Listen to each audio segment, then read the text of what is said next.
చదవబడిన మార్కు సువార్త 10వ అధ్యాయము 46 నుండి 52 వచ్చిన ఒక గుడ్డివాడు, భర్తిమయ్యనే గుడ్డివాడు యేసు ప్రభువుని మాట విన్నాడు. ఆయన బాగు చేస్తాడనే నమ్మకంతో ప్రభువును పిలుస్తున్నాడు. ప్రభువుతో వెళ్ళేవారు అభ్యంతరాలు కలుగజేస్తున్నారు. ఇక్కడ గమనించవలసింది ఏంటంటే, మన ఆత్మీయ జీవితంలో, మన ప్రార్థనా జీవితంలో, మన విశ్వాస జీవితంలో మనము ప్రభువులో బ్రతకాలని ముందుకు సాగే సమయంలో అనేక ఆటంకాలకు ఎదురవుతారు. అది ఎక్కడ నుండైనా కావచ్చు, భర్త నుండి కావచ్చు, తల్లిదండ్రుల నుండి కావచ్చు, ఇరుగు పొరుగు వారి నుండి కావచ్చు, రక్త సంబంధికుల నుండి కావచ్చు. ఎవరొకరి ద్వారా ఆటంకాలు బయటకు వెళ్తాయి. అయితే ఆటంకాలు వచ్చాయని ప్రభువును ప్రార్థించడం నీవు మానుకుంటే ఆశీర్వాదాలు కోల్పోతావు.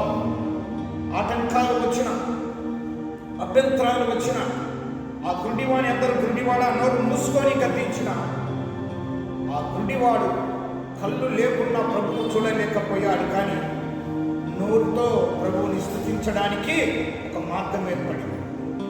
అందరూ అతనిని ఏమన్నాడు?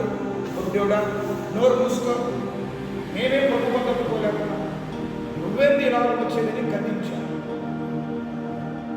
నీవు ఎక్కడ అవమానం పొందుతావో, ఎక్కడ తృణీకరింపబడతావో, ఎక్కడ నీ జీవితాన్ని తప్పు చేసి మాట్లాడతారో, ఎక్కడ నీకు అవమానం కలుగుతుందో అక్కడే నీ దేవుడు నిన్ను పైకెత్తుతాడు. అక్కడే నీ దేవుడు నిన్ను ఆనందపరుస్తాడు. అక్కడే నీ దేవుడు నిన్ను సంతోషపరుస్తాడు. ఎవరైతే గుడ్డివాడిని దూషించారో వారితోనే పై పిలుచుకొని రాకుండా దేవుడు చెప్పాడు. నీవు అనుకున్నది సాధించే వరకు, లేక చేరే వరకు, ప్రభువు నీకు ఇచ్చే వరకు నీ పట్టుదలను నీవు విడవకూడదు. కష్టం రాని, తినడానికి లేకపోని, రోగము నిన్ను ఆవహించని, ఆర్థిక ఇబ్బందులు నిన్ను చుట్టుపట్టని ప్రభువును ప్రార్థించడం మానుకోబాక. ప్రభువును ఎప్పుడు ప్రార్థించడం మానుకుంటే ఇవన్నీ ఇంకా నీకు కష్టాలు ఎక్కువైపోతాయి. ఎప్పుడు నీవు ఆ గుడ్డివాడిలాగా అందరు గర్దిస్తున్నా ప్రభువుని ఇంకా ప్రార్థన చేస్తూ ఉంటావో నీ ప్రార్థనకు సుముఖుడైనటువంటి దేవుడు నిలబడిపోతాడు.